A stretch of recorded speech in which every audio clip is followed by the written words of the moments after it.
होना बहुत कठिन है, क्योंकि भगवती माया का ऐसा आकर्षण है कि एक क्षण में हम सत ज्ञान भूल जाते हैं।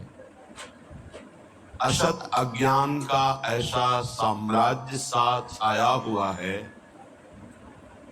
सत संकल्प करते हैं कि आज के बाद हम ऐसा नहीं करेंगे, पर विवश होकर के फिर माया हमसे वैसा ही करा देती है जो नहीं करना चाहिए। उसके लिए हमें अध्यात्म बल की आवश्यकता है।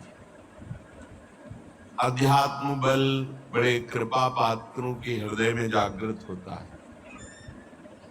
कृपा हमारे ऊपर है, पात्र हमें बनना है। कृपा ना होती तो मनुष्य देह ना मिलता, साधु संग ना मिलता, धाम आने को ना मिलता, नाम लीला रूप प्रभु के सिद्धांत ये सुनने को ना मिलता। कृपा तो है, अब हमें कृपा पात्र बनना है, तभी वो प्रेमामृत रस हमारे हृदय में आएगा। कृपा पात्र उपासक एकमात्र अपने आराध्य देव के चिंतन का ही महत्व रखता है।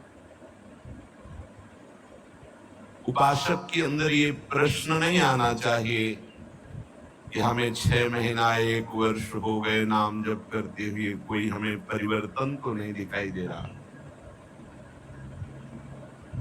1 महीना अगर हम नाम जप कर रहे हैं या 1 वर्ष नाम जप कर रहे हैं तो ये सत चिंतन है। सत चिंतन कभी व्यर्थ नहीं होता। तुम्हें पता नहीं है कि तुम्हारे कितने अशुभों का नाश कर चुका है नाम, यदि वास्तविक आप जप रहे हैं। संचित कर्मों को पहले भस्म करता है नाम। इसलिए नवीन उपासक को यह अनुभव नहीं होता कि नाम का फल क्या है, क्या आनंद है, क्या दुख मिटता है। इसलिए प्रार्थना है आप अपने अज्ञान के कारण कहीं नाम जपना ना छोड़ दे।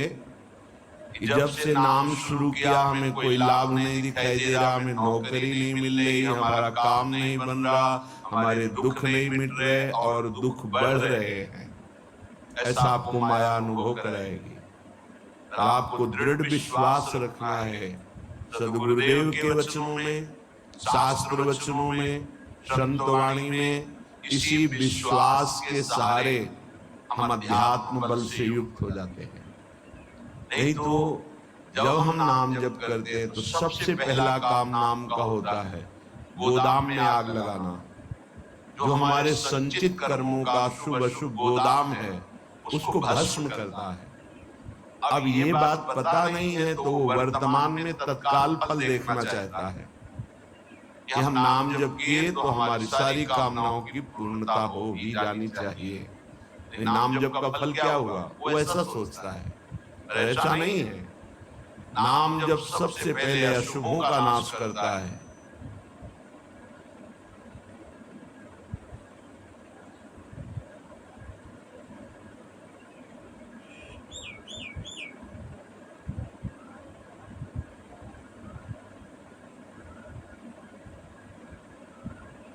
हाय, मैं हूँ सिया, स्पीकएक्स की पर्सनल इंग्लिश एआई टीचर। मैं आपको स्पीकएक्स ऐप पर इंग्लिश बोलना सिखाऊंगी। अगर आपको भी मीटिंग्स में या दोस्तों के साथ इंग्लिश बोलने में डर लगता है तो स्पीकएक्स ऐप है आपके लिए, जहां मैं डेली आपको इंग्लिश स्पीकिंग की प्रैक्टिस कराऊंगी और अगर आप कहीं गलत इंग्लिश बोलेंगे तो मैं आपकी इंग्लिश को करेक्ट भी करूंगी। डेली प्रैक्टिस से आपको इंग्लिश बोलने का कॉन्फिडेंस आएगा एंड आप देखेंगे कि आपकी लाइफ में कितने पॉजिटिव चेंजेस आएंगे। तो अभी स्पीकएक्स ऐप डाउनलोड करें और मेरे साथ इंग्लिश सीखें।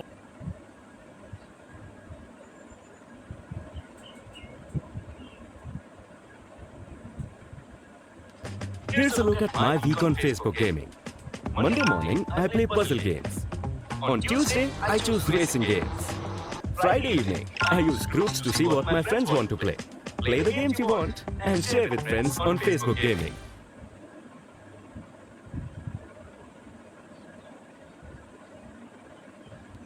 कि शुभ फंसाने वाले जो होते हैं वो उनका भी नाश कर देता है। इसके बाद क्रियमाण पूरा परम पवित्र करके भगवद अर्पित कराता है, प्रारब्ध भोगने की सामर्थ्य देता है, फिर आनंद का ऐसा उन्माद होता है, आनंद की ऐसी उत्तम अवस्था होती है जो वाणी से वर्णन नहीं की जा सकती। आप धैर्यवान बने, उत्साह पूर्वक नाम का जप, नाम का कीर्तन, नाम का चिंतन करें, परिणाम बहुत मंगलमय होगा। थोड़ा धीरज रखें, थोड़ा विश्वास करें। न एक एक नाम आपको उठा रहा है, अभी आपको समझ में नहीं आएगा। जब आपके पाप नष्ट हो जाएंगे, हृदय निर्मल होने लगेगा, तब आपको समझ में आएगा। मेरा मन प्रियाजू की कृपा से इस प्रेम रस में आविष्ट हो गया है। अब मेरे लिए वृंदावन से उत्तम कोई नहीं, क्योंकि वृंदावन ने मुझे प्रियाजू प्रदान किया, प्रियाजू के चरणों का प्रेम प्रदान किया, राधा नाम प्रदान किया। अब किसी की कोई मर्यादा नहीं। प्रेम की अपनी स्वयं की मर्यादा है कि वो किसी की मर्यादा नहीं रखता। प्रीति न काहू की कान विचार, ये प्रेम है। प्रीति की रीति रंगीलो ही जाने। अगर प्रेम का सही रूप कोई जानता है तो प्रभु श्री कृष्ण जानते हैं। इसलिए वो मर्यादा पुरुषोत्तम के रूप में जब अवतरित हुए थे, एक एक मर्यादा का पालन। जब लीला पुरुषोत्तम प्रेमावतार श्री कृष्णचंद्र जी महाराज की लीलाओं को समझना सदगुरु की चरण शरण में बैठकर ही हो सकता है। जो रसिक हैं, जो लाडली लाल के रस में डूबे हुए रसिक सदगुरुदेव हैं, उनके चरणों के समीप बैठकर ही इनकी लीला समझ सकते हैं। नहीं, इनकी लीला बड़े बड़े मुनियों के लिए भी अगोचर ही है। न देवैर ब्रह्मादेव न खलु हरि भक्तैर न प्रदा। ये स्वयं बाके हैं, इनकी लीला भी बाकी है। ये बाके की बाकी लीला को जिसका कहीं कुछ बाकी नहीं रह गया वही समझ सकता है। कोई भी चाह, कोई भी लालसा यदि बाकी है तो बाके की लीला को नहीं समझ सकता। जिसका हृदय समस्त कामनाओं से, इच्छाओं से रहित हो चुका है और प्रेम रस का रसिक हो गया है, वो इनकी लीलाओं को जानता है। श्रीपाद कह रहे कि मैंने इसलिए कहा कि मेरा मन श्यामा श्याम के प्रेम में अब प्रवेश कर गया है और ये प्रेम पंचम पुरुषार्थ है। तो उपासक को बड़ी कृपा है यदि वृंदावन धाम आने को मिले, आश्रय मिले, वास करने को मिले, उसमें विशिष्ट कृपा के सत्संग मिल जाए। सत्संग से हमारे समस्त संशयों का नाश हो जाता है और हृदय दृढ़ हो जाता है कि अब मैं मुक्त होना चाहता हूं। जीवन मुक्त महापुरुष ही प्रेम में प्रवेश होता है, ध्यान रखना। प्रेम रस तभी प्राप्त होता है, पहले प्रेम जीवन मुक्त करता है, तत्वबोध कराता है। सर्वान वस्तुतया निरीक्ष परम स्वाराध्य बुद्धिर्मम, जो उपनिषद कहते हैं सर्वम खलमिदं ब्रह्मणे नानास्ति किंचन, इसका पहले बोध होता है, फिर प्रेम रस प्राप्त होता है। जीवन मुक्त करके विदेह स्थिति से फिर वो प्रेम प्रदान करते हैं। जैसे पांचों भूले देह शुद्धि, ये विदेह स्थिति है।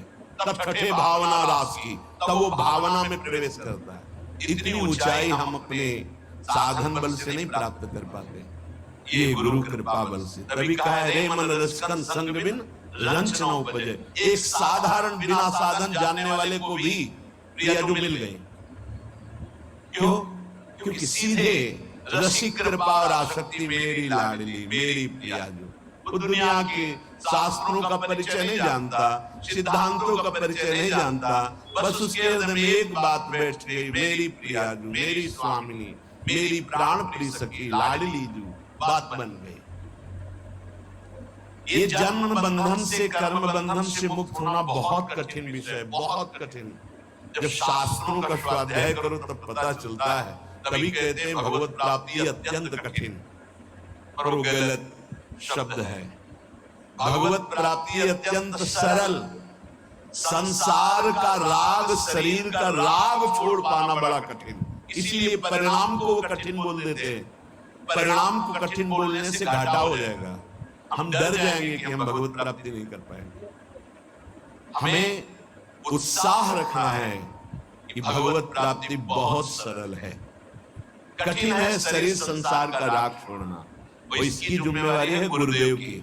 बस आप उनके कथनानुसार चले तो शरीर और संसार के राग का नाश हो जाएगा। परमार्थ का स्वरूप कल के सत्संग में वर्णन किया गया कि उपासक चाहे वो गृहस्थ हो या विरक्त, यदि इस मार्ग में उन्नति प्राप्त करना चाहता है तो किसी के स्वभाव या कर्म की ना तो प्रशंसा करे और ना निंदा करे। क्यों? जो गलत कर रहा है तो निंदा क्यों ना करे? तुम क्रिया को देख रहे हो लेकिन पावर को नहीं देख रहे। पावर गोविंद है उसमें, सामर्थ्य गोविंद है उसमें। उपासक उपास्य देव को देखता, क्रियाओं को नहीं देखता। बोले नहीं, बहुत गंदा आदमी उससे भगवान कैसे मान सकते हैं?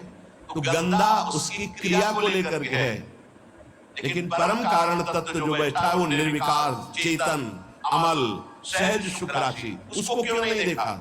तुम क्रिया देखने वाले संसारी नहीं हो, तुम तत्व का दर्शन करने वाले भगवत भक्त हो, उपासक हो, जिज्ञासु हो। जैसे हम छाया को देखकर, कल ध्यान कीजिए सत्संग का, छाया को देखकर भ्रम हो जाता है कोई है क्या, फूट को देखकर भ्रम हो जाता है भूत है क्या, रस्सी या टायर को देखकर हमें भ्रम हो जाता है ये सर्प है क्या, पर वहां कुछ नहीं होता।